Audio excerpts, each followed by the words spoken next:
Hi there, it's Alexandra with WTI, and as a person with naturally curly hair, it is very important for me to find products that will help me keep my hair hydrated.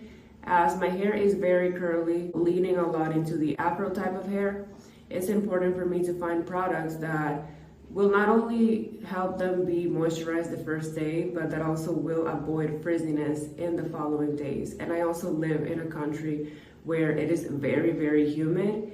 So it's important for me to find products that will help my hair retain moisture and also help it remain in style. And SheaMoisture is a brand that definitely knows how to execute these tasks. SheaMoisture is specifically for curly hair. This Jamaican Black Castor Oil Strengthen and Restore Leave-In Conditioner by SheaMoisture is precisely for curly hair and also precisely to avoid that frizziness.